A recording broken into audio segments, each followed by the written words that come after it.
Hi everyone, I think we'll just start now. So the reason why I decided to go live today was to talk about National Nutrition Week. Now this is a week that is every year celebrated from September 1st to September 7th, which is under the aegis of Ministry of Women and Child Development. This is especially important for our country given the kind of malnutrition we have in our country under the umbrella of weight loss. Also, there are certain pockets of the country where food is not available in the real sense. We don't get enough food. There are pockets where children are malnourished. So we wanted to talk about that, and we wanted to talk about everything that involves nutrition and not only weight loss. Even before I kind of announced this live session, there were people who had posted their questions about nutrition, and they wanted me to talk about those particular things. So while we would take that, if any one of you who are live have questions, put your questions and then we will take them up.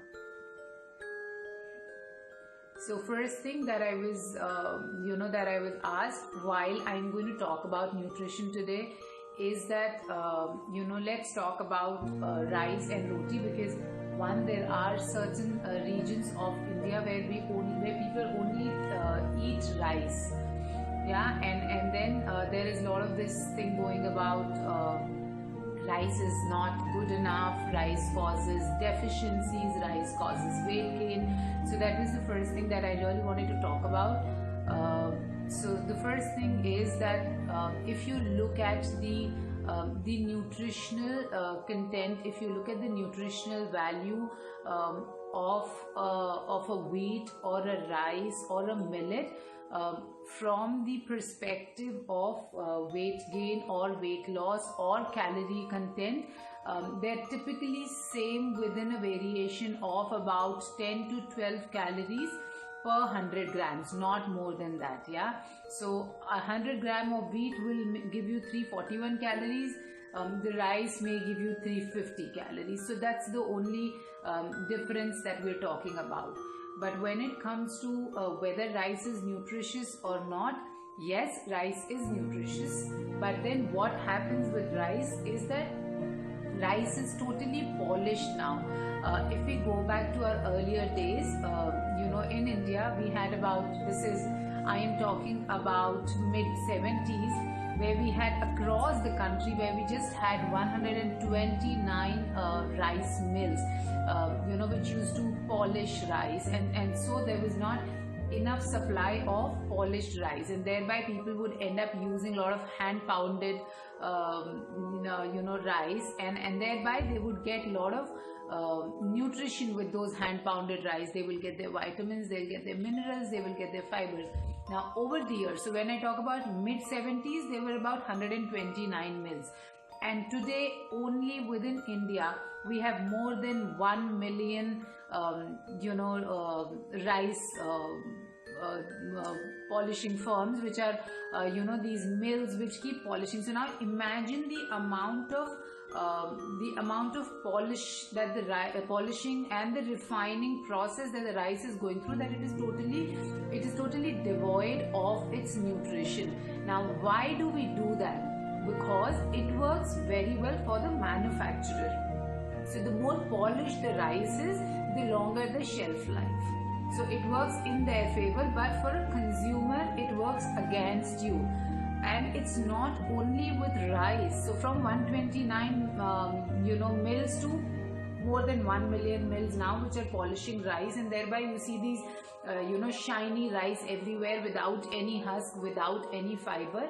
Now that is all, that's about rice. Now when you come to wheat, it's pretty much the same with wheat as well. Now earlier, if you were to go back to your to your childhood, you did not have such fluffy rotis, you did not have such great white soft breads. If it was maida, it is different, but if it was wheat, it wasn't so soft, it wasn't so supple. Now why is it happening? Because wheat is also polished, and over the last 30 to 40 years, wheat has also undergone a lot of manipulation to yield more and more yield, and to get more profits out of it. Now what has happened? So earlier, originally, if you look at wheat is supposed to have 14 chromosomes, but today when you look at it, wheat has 42 chromosomes, and that is why it has gone through so much of manipulation that gluten percentage has increased in the wheat, and thereby people are having gluten intolerance, because human body is not really equipped to be able to handle so much of gluten and so much of chromosome changes. So now that was on wheat.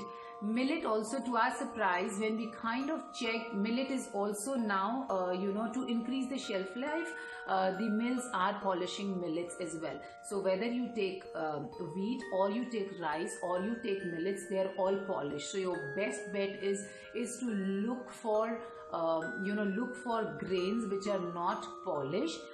Look for grains in their original form. So for example, when we talked about millet, yes, all of us now know that millets are very healthy, but then you get to see millets which are now available in the form of cookies, in the form of rusks, in the form of vermicelli. Now what have we done? We've literally processed everything. So the goodness of millet is again gone. So try and have carbohydrates, as I say, whether it is wheat or rice or pasta or millets, in a limited portion. So I hope that answers your question, in terms of should I be having rice or roti. Roti is good, rice is equally good, millet is equally good. So if you belong to a region where millets are eaten, please eat millet. If you belong to a region where it's primarily roti, go ahead and eat your roti or rice, but in control. Yeah, so that was on that question that somebody had specifically asked me to take it up. Now moving on to the National Nutrition Week again. So this year the theme is to track and identify severe acute malnutrition in children, women, and in overall population, and we're going to look at a different perspective of this malnutrition. And the second theme of this year is kitchen gardening, so which is also called Poshan ke liye paudhe. So when we grow these gardens in our kitchen, where we get, so there's a lot of talk about organic, there's a lot of talk about chemical free. So even if we can grow few things in our kitchen, we can bring about a lot of change in our health. So these are the two things that that are being focused on in the National Nutrition Week this year. So we're going to look at malnutrition and how malnutrition has increased in affluent class. Yes, malnutrition has been part of our country in certain pockets, but of late malnutrition has also increased in affluent class. Yeah, and what has caused it? So it is basically, do I see a question? Just a minute. Sorry. 1 second. I'm just going to see if there are questions here.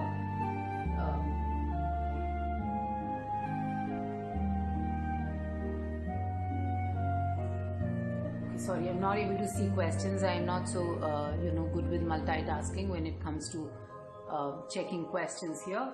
All right. So when we talk about malnutrition in affluent class, it is primarily because of the weight loss rut that we've been running after. So each individual is imagining themselves at a particular number or with particular vital stats. Now what happens is, while you may have that kind of goal, and I don't see anything wrong with it, but the paths that we take to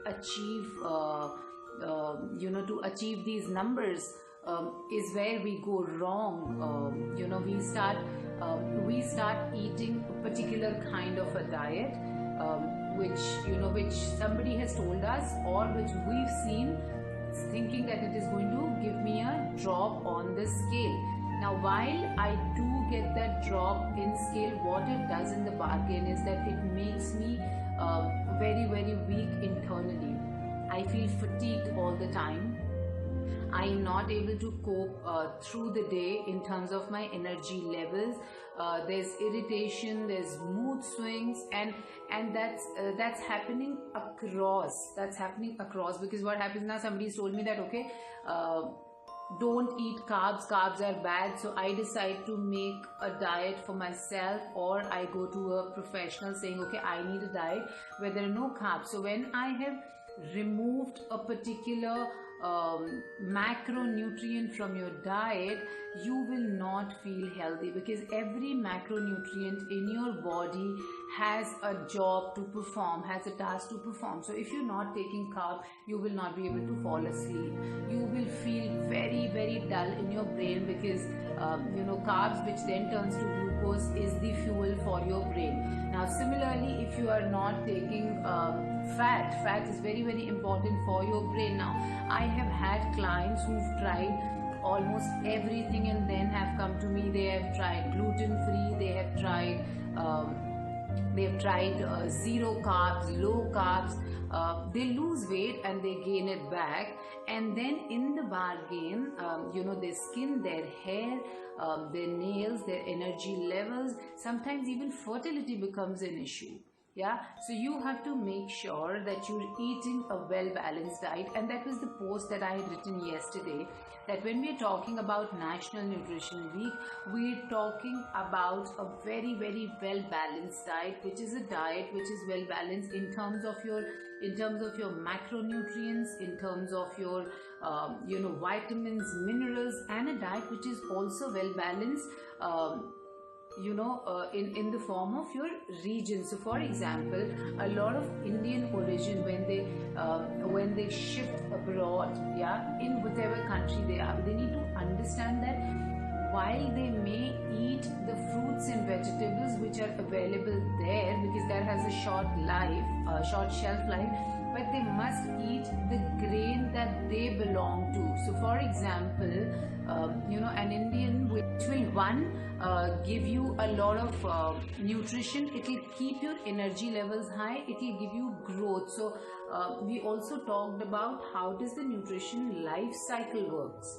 Now what happens in nutrition life cycle? So for example, a woman who's pregnant is not eating healthy, will not be able to have a healthy pregnancy, while women at that time may not understand that the fetus is like a parasite. So fetus will take its nutrition from the mother's body, so thereby the mother's body becomes weak, and then the breast milk is also not of good quality to be able to nourish the baby, and then the child is undernourished, the gut microbiota is not so great, and thereby it's an unhealthy child in the later age who has a lower immunity, and then the same cycle continues. Whereas if you're eating healthy, if you're eating a well-balanced diet, you're giving birth to a healthy child, your child will be healthy in the longer run, because then you are an informed parent, and then they grow up to be healthy individual, healthy adults.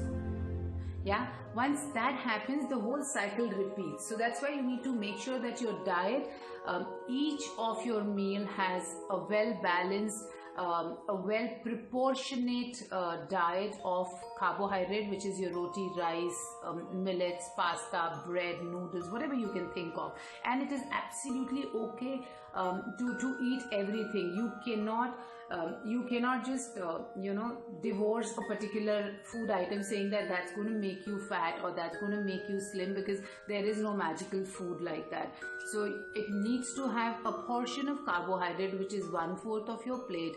It needs to have another 1/4 of the protein in the plate, which is in the form of your dal, pulses, meat, dairy, and then the remaining half in the form of fruits and vegetables, which is very, very important. Now if you continue to do that, it's highly unlikely that you will have any nutritional deficiency. So we need to make sure that we're following that for ourselves, for our children, and for our family. Now when I do that, I am also able to make sure that I'm losing weight. Now losing weight is no rocket science. Losing weight is just wisdom to eat right. Now if you go on these fat diets, like I said, you do lose weight and then you gain back the weight, but also what you get is the deficiency, and of late we're seeing a lot of hormonal imbalances, which also leads to infertility. So we need to make sure that we're not getting into that trap. With that, let me just try and take few questions. Yeah, 1 second.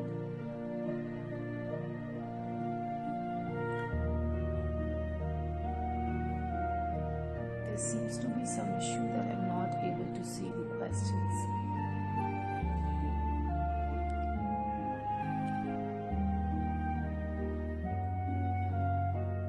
All right. Now, so the next thing that I want to talk about, about the skin. So the skin is the largest organ of the body, and when there is malnourishment, that's the first part which gets impacted, which gets affected. And how do we deal with it? Of course, there are a lot of over-the-counter products available, which people use, but without realizing that what goes in is what manifests outside. So you need to make sure that your diet in terms of your vitamins and minerals is on track. So you need to make sure that you're eating a lot of seeds. So when I talk about seeds, I am talking about sesame seeds, I'm talking about flax seeds, which are a good source of omega-3. I'm talking about nuts, which are like your almonds, walnuts, cashews. I'm talking about raisins, the black raisins with seeds which are soaked overnight. I am talking about sunflower seeds. I'm talking about pumpkin seeds. So about 2 tablespoons of these seeds, along with a lot of green leafy vegetable, and making sure that you're not using refined oil, which is a big disaster for your skin. So making sure that using seed-based oil as well. So when I talk about seed-based oil, these are your mustard oil, gingerly oil, groundnut oil, flaxseed oil for your salads and stuff. So these are the things that you need to be using for your skin, and especially the raisins. Now when you soak your raisins overnight, and when you have them as the first thing in the morning, it is a very, very good source of vitamin C, vitamin E, vitamin A, and it has very good fiber. So you need to make sure that you have that, and when you soak that, it has some volatile oils, and then it swells up, and then once it retains that water, once it's hydrated, it works extremely well for your hormones, for your skin. So make sure that you're having that. You could have that with few walnuts, or you could have raisins in the morning and have the other things later in the day. Now there is a question, are microgreens better in nutrition than regular green leafy vegetables? So yes, microgreens are the latest thing that are available. It's being talked a lot about. Now microgreens are better from the perspective that these are these baby shoots which are very, very dense in terms of nutrition, and more often than not they're organic, they're chemical free. So yes, if you get your hands on microgreens, they're much better than the normal greens. Having said that, if you don't get access to it, please make sure that you are adding normal greens to your diet. Green leafy vegetables are like a powerhouse of nutrition. So make sure that there are greens in your diet, at least 2 servings every day. Yeah, you could add them to your flour. You could you could just make a saag of it. You could just throw them in your dal. You could knead it to when you're doing some dosa, put some leaves there. If you get microgreens, it's a good idea to put them in your salads. You could even make a smoothie, but make sure that there is green leafy vegetable. The next question is, I'm having a lot of hair fall. Can you suggest something? Yes, so I've also done a post on about hair. So hair, we have three phases in hair. So one is, when the follicle is growing, and then when the hair grow, and then they go through the regular hair fall. Now, as long as this hair fall is in the range of, let's say, about 80 to 100 strands in a day, that's the normal hair fall, because that's the hair cycle. Yeah, as the new follicle, the new hair are coming, and the old dead hair are falling off. That's the normal cycle. But if you feel it's beyond 100, if it's extreme hair loss, it is quite possible that you're deficient in your vitamins and minerals, and especially in iron. So one thing is, what I just now said was about black raisin. Again, a very rich source of iron as well. So if you have any issue, when you're feeling that hair fall is too much, again, I will go back to the green leafy vegetables. I will go back to whole grains. Yeah, very, very important, because that's a very rich source. So don't go for, what do I say, your maida, your refined carbs. Avoid those. Add a lot of nuts and seeds to your diet. Add a lot of methi dana. Methi dana works very well when it comes to hair. You could soak some methi dana in the night in a glass of water, heat it up in the morning, and drink that water. Also soak some bit of methi dana in your oil, and just heat it up and do a massage twice a week. You would see a great result. The other thing that works very well when it comes to hair fall is sesame seeds. Now, how do you consume sesame seeds? There are a couple of ways that it works very well. One is, you could dry roast these sesame seeds and make a powder of that. You could sprinkle that on your salad, or if you're taking curd, you could just sprinkle that on your curd. You could knead that in your roti. So let's say you're having 2 fulkas. Just sprinkle some sesame seeds and roll it in your chapatis. So that's the best way to consume the sesame seeds, and it works very well. Has 21 times more calcium than dairy. You could also look at using barley and spirulina. Now, when you take these supplements, they work well, because what happens sometimes is that, for whatever reason, we're not consuming enough dairy for some time. We just tend to ignore our nutrition.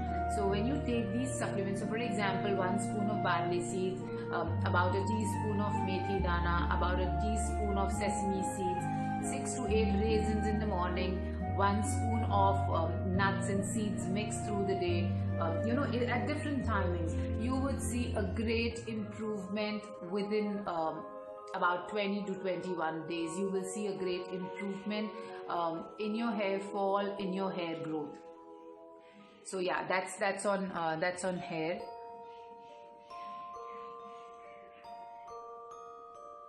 And then we have a question on sugar. Yeah, so that's my favorite questions. A lot of talk about sugar. Should I take sugar, or should I avoid sugar totally?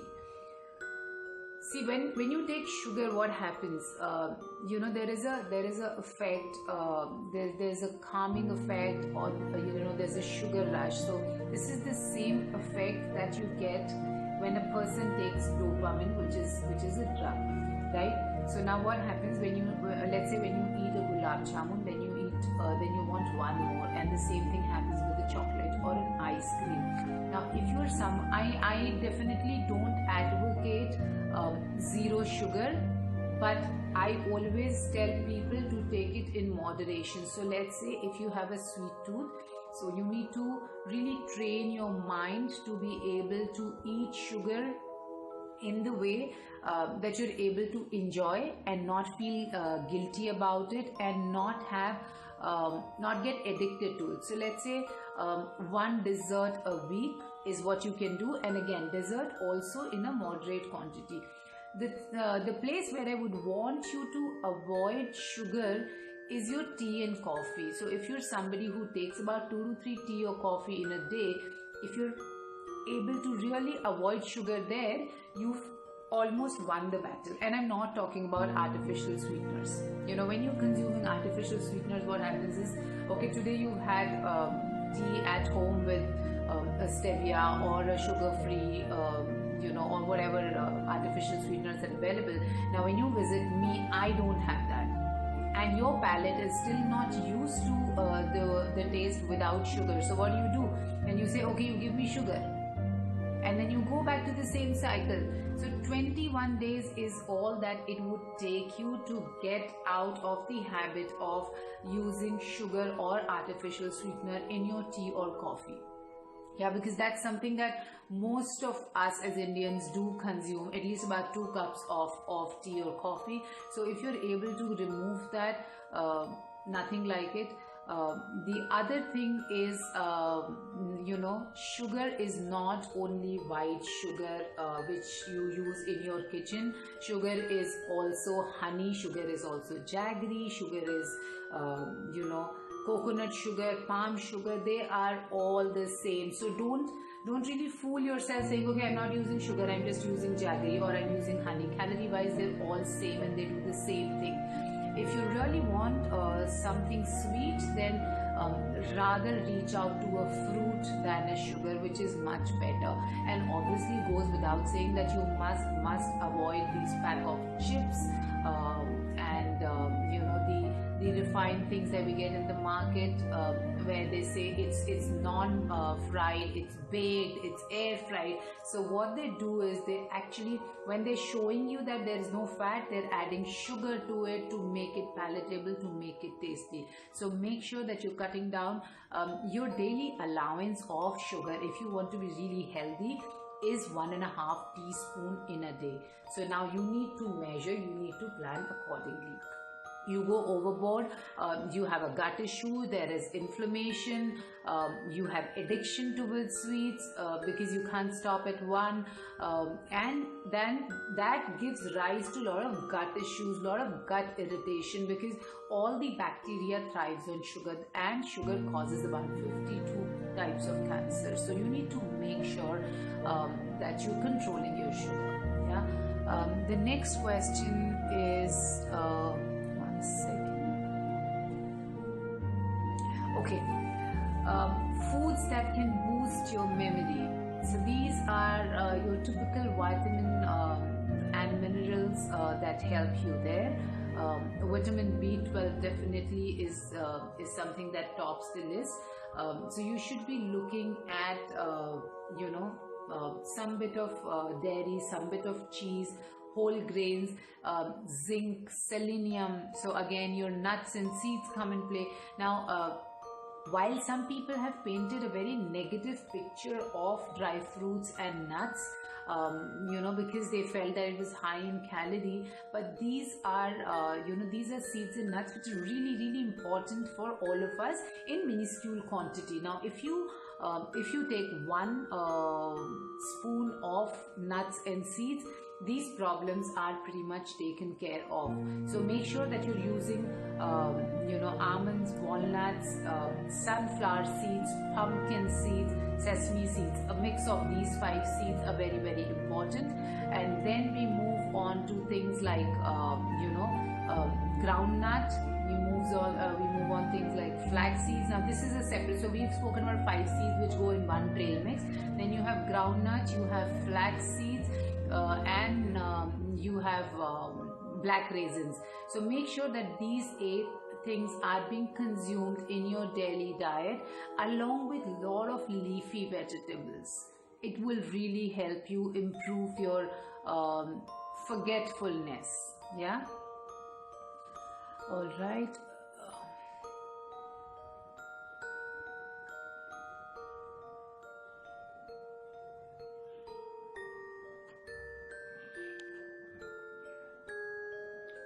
I am getting a lot of cramps during my periods.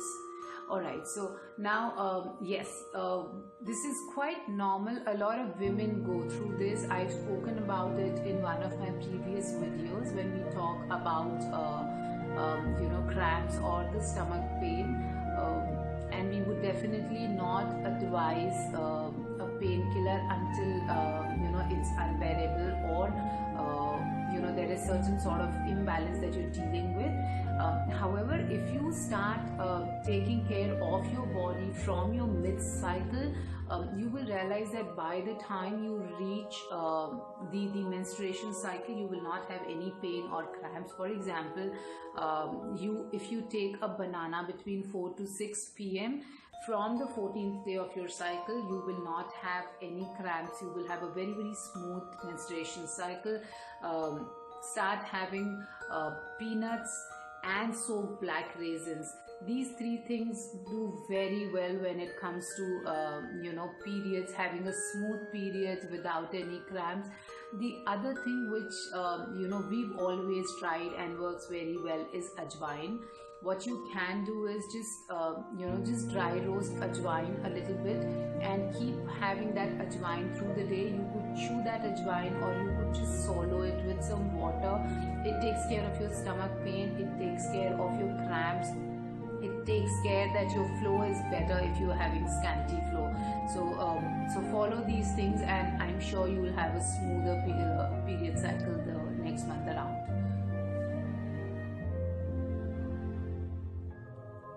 The next question is, I am not able to drink enough water. How do I go about it? Now, this is a question that I think one needs to answer for themselves. We as the human beings are made up of about 70% of water. Yeah, and like I said in one of the old posts, saying that as human beings we can survive without food for about a week, but we can't survive without water for more than a day or 2 days at the max. You need to have water. That's the most essential thing. That's the elixir of life. So make use of technology. If you're somebody who generally tends to forget to have water, then make use of technology. Put alarm every hour to have a glass of water. The other thing that you can do is drink infused water. Now, some people, and I've dealt with some people who don't like the taste of water. So in those cases, what you can really do is make infused water. So take about 1.5 liters or 2 liters of water. Put some mint leaves, put some cucumber, put one cut apple, put some slices of lemon, and just leave it alone for a few hours. It will absorb that nutrition of that water and the taste of that water. If you want some weight loss, you can add little cinnamon as well in it and drink that water. That water tastes very nice, and since you've done that hard work of making that water, I'm sure you would make sure that you're consuming that 2 liters of water. So water is something that is definitely requirement of your body for the enzymatic reaction. So one, if you're not having enough water, you're going to have dehydration, you're going to have bloating, and the water from the cells, the intercellular water is going to come out and cause problem, because the body needs water. So you need to make sure that you're drinking enough amount of water through the day. You can't just have 2 liters of water one shot and say I'm done. No, you need to drink water through the day if you want your health and body to do really well. All right, the next question. My daughter had thyroid last month and now she has heavy hair fall. Please suggest. Well, yes. Unfortunately, thyroid can cause hair fall, mood swings, dry skin, brittle nails. You need to make sure that you're giving her a very, very balanced diet.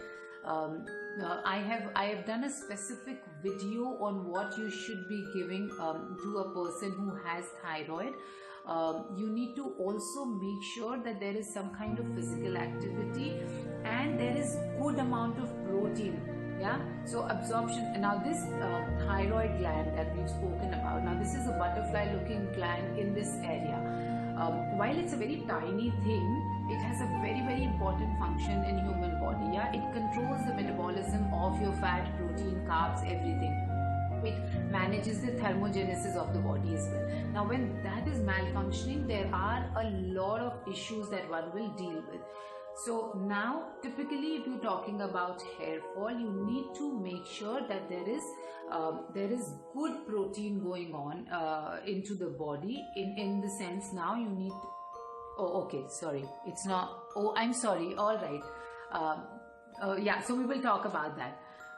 So one is that, make sure that there is protein in the diet, in form of dairy, in the form of seeds, in the form of eggs, and if you're a vegetarian, then you may want to look at soy, a controlled amount of soy. Okay, now this is typhoid, hair fall because of typhoid. Now one, please understand that it's a temporary phase, because the body has undergone a metabolic change for this small period of time, and it has developed that that deficiency. It is going to get better over a period of time, but the way for it to get better is only when you make sure that the child is getting all the nutrition. So you have to make sure that there is good fat. So for example, you add things like walnuts, almonds, you use pure ghee. When the person is recovering from typhoid, it becomes very important that when you're giving dal to that person, please make sure that you're putting 1 teaspoon of ghee on it. You're putting some bit of ghee on the roti. When you're giving rice, you put a little bit of ghee on the rice. One, because it makes it complex. Two, because it improves the nutrition quality of the rice or the roti. You need to make sure that you're giving things like paneer. You need to make sure that you're giving things like curd. I would say still avoid milk for some time, but go great with curd, with cheese, with sesame seeds, with barley seeds. Follow these things and you would see a great improvement. And don't forget to add paneer and eggs to the diet. Next question is, at the age of 43, any specific diet to be energetic throughout the day? Rahima, this question needs to be a little specific if you're talking in general, or if you're talking of a woman who's going through this, because the nutritional requirements are very, very different when we talk about a woman who's at 43 vis-a-vis a man who's at 43. Yeah. A woman would have very, very different requirement at this age, because the body has already started working towards menopause. So we're talking about more of more of mood enhancers, more of proteins, more of fat. Whereas if it's a man, then we're talking of a very well balanced diet, and we're talking of more physical activity, because this is the time when men tend to get very lazy in terms of their physical activity. Now for men, if there is physical activity with a balanced diet, their energy levels are well maintained. When we're talking about women at this age, their requirements are very, very different. So for example, a woman of the age of 43 having low energy could be deficient in vitamin B, could be deficient in primrose, could be deficient in good fats, because there are hormones playing up. So what do we look at? We look at whole grains, which are a good source of vitamin B. We look at primrose oil. We look at chamomile tea. Chamomile tea will work very well, to maintain your energy level, to calm down your mind. It works very, very well. So if you have any further specific queries, go ahead and put that in comment section and I'll take it up. Hi Nidhi, I see hair fall question is already asked, but I missed. Can you give little idea again, please? Okay, we talked about hair fall from the perspective of nutrition, which is more of, so hair is also, so everything in your body is typically made up of protein. So when we are talking about hair fall, if it's like I said just a while ago, if you go back and listen to it once we're done with the live, you will get a detailed thing. But make sure that there is a diet which is protein rich, which has sesame seed, which has methi dana, and which has soaked raisins in it. You will see a great improvement. And an oil which is you could take any oil. You could take sesame oil, you could take coconut oil and soak some methi dana in it, and just massage your scalp with it.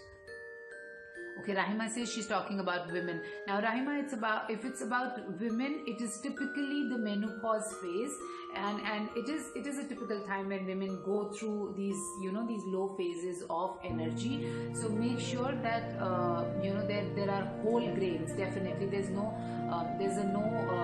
refined carbs that you're giving them. There's not sugar, and you're giving them enough protein in the food. Taking a supplement of primrose oil, omega-3 works very, very well. So make sure that you're adding those things in the diet. Yeah, and some bit of exercise will definitely do well. And when I talk about exercise, I'm saying a mix of cardio and strength training at this time, because this is the time when because of the menopause journey, because of the hormonal thing, you're losing the bone strength. So we don't want to do that. So we want to build on our bones so that we're not fracture prone in the later years. Also, when you work out, there is endorphin release that happens, which makes you feel good, and thereby your energy levels are also better. Yeah.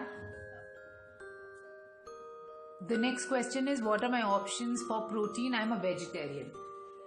Okay, yeah, so this is a very good question. A lot of people say, because I am not a non-vegetarian, I cannot get protein.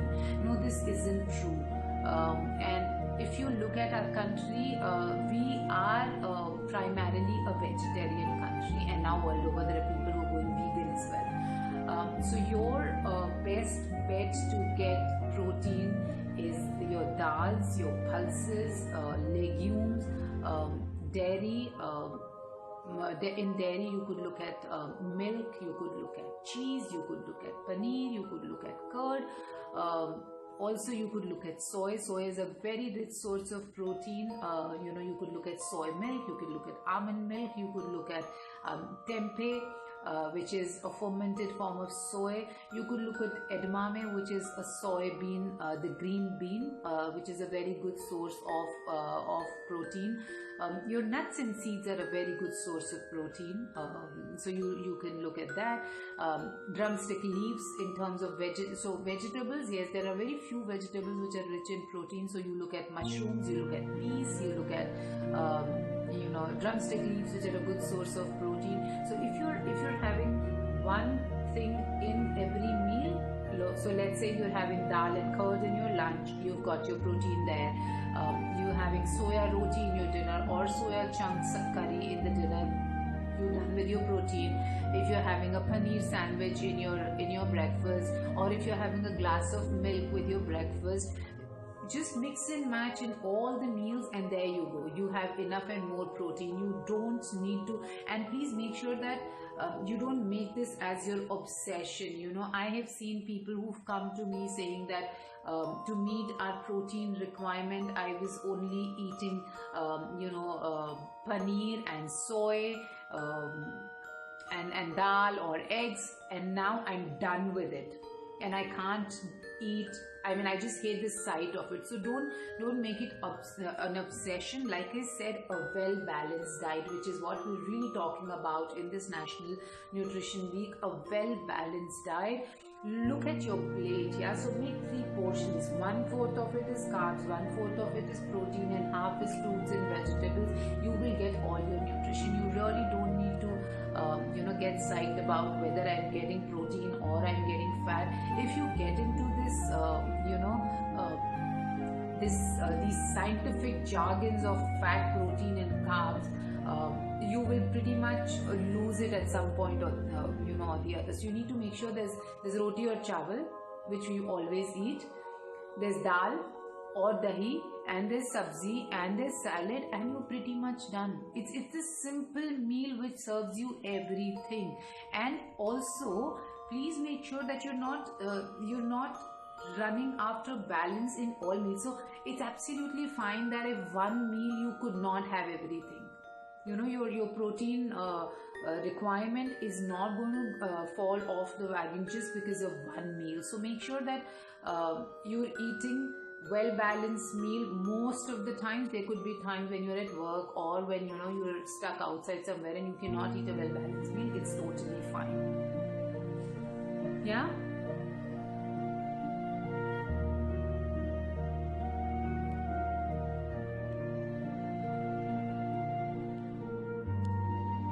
We have a question. What is better, organic or the normal vegetables? Well, there are different thoughts around this topic. There are studies that have taken place when it comes to organic or the normal groceries or the vegetables that are available. Now here's my take on this. Okay, nutritionally, yes, it has been proven that nutritionally there is no difference whether it is organic or the normal one. So nutritionally you're going to get the same amount of vitamins, minerals, fat, protein, carbs, whatever you think, in a normal tomato vis-a-vis a organic tomato.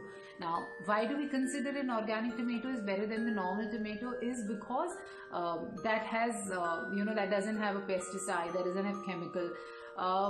The way this market has expanded, the way this industry is expanded, we're really not sure if it's truly organic.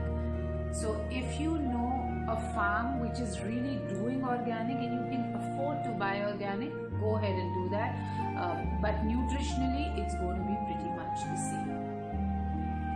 Yeah. The next question is, what is the best time to eat my meals? A very interesting question. What's the best time to eat meals? The time that works with you. Now, if I tell you that you need to have your breakfast at 8 o'clock, I'm sure it may work with 10 people, it may not work with the rest of the 25 people. This is typically, on your schedule, on your lifestyle. Make sure that you're eating your breakfast within 90 to 120 minutes of rising. I always work on a range. I never tell my clients, okay, you need to have your breakfast at 8 o'clock. I tell them, okay, if you get up at 7 o'clock, make sure that by 9 you're done with your breakfast. So always work on a range. Always work on your hunger signals, which is very, very important. Yeah. Now, while there is a lot, that has been said about have breakfast like a king, but some people don't feel hungry at the time of breakfast. So it's not necessary that you need to overdo it. You could have a light breakfast. You could choose your time range, but make sure that you're not giving a very, very long gap. So that's on your breakfast. Now on your lunch, again, it depends on your, on your work schedule. While we say between 1 to 2 p.m. is a good time to have breakfast, but make sure that, you are eating a lunch and not skipping because it's not, the 2 o'clock window is past. So between 1 to 3, but again, see what's the best time. You are the best judge of your meal timings. The only meal time that I always make sure I talk about is the dinner time, because one, as Indians, we tend to eat a heaviest meal at the time of dinner, whereas it should be opposite. Your lunch should be heavy and your dinner should be light. Because see, when you eat your lunch, which is, let's say, anywhere between the range of 1 to 3, you still have good 6 to 7 to 8 hours before you hit bed and you're physically active. So you have a lot of time to digest that food. Whereas when you eat your dinner, even if you're eating at, let's say, 7:30 or 8, you only have 2 to 3 hours. Now, if you eat a heavy dinner, when you sleep, your body is most of the time working on digesting that food, and thereby when you wake up in the morning, you're still not fresh. You're feeling bloated because that food was just lying there and the body was just trying its hard, to digest that food. So make sure that you're having an early dinner. An ideal time to have a dinner is between 7 to 8.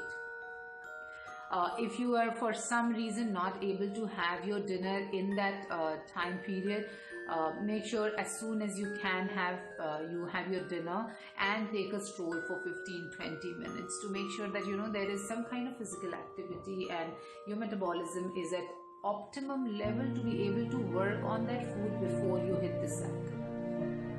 Yeah. All right, the next question, can I have gluten-free food to lose weight? Okay, I did that in the last video and I talked about gluten. A lot is being talked about gluten. Should you be having gluten free food? You should only have gluten free food if you have gluten intolerance, if you have gluten sensitivity. Otherwise, please don't waste your money and effort in buying these expensive stuff and spending double the time in cooking those things, because if so let's say if you're trying to replace a wheat chapati with a gluten-free chapati, it's going to take you double the time and double the effort to make that chapati. Only if you have gluten sensitivity, only if you have celiac disease, have gluten-free food. Otherwise, please make sure that you're having each and every food normally. Like a wheat chapati is as good as a ragi chapati or a quinoa chapati, but it's just that if you're using ragi and quinoa and jowar and bajra, then it brings a lot of diversity in your food, which is good in other sense, but not to discard wheat, not to override wheat from your diet, or gluten for that matter. Yeah. So we pretty much we've had some very interesting questions, and I think we would now move towards the closure of this live session. Just the closing lines, folks who who've watched this, thank you so much for joining this. Please make sure that you're eating a well-balanced diet, you're serving well-balanced meals to your family, and not running after a particular nutrient and negating another nutrient. So that's the whole drive about this National Nutrition Week. Wherever we're having these conferences, we're having the councils who are running these lives through the day, and the only emphasis is that each Indian should understand that carbohydrates are as important as protein and fats are as important as protein. So please make sure that you're eating a diverse, well-balanced diet. If you have any more questions, feel free to write back. We'll talk again. Bye-bye.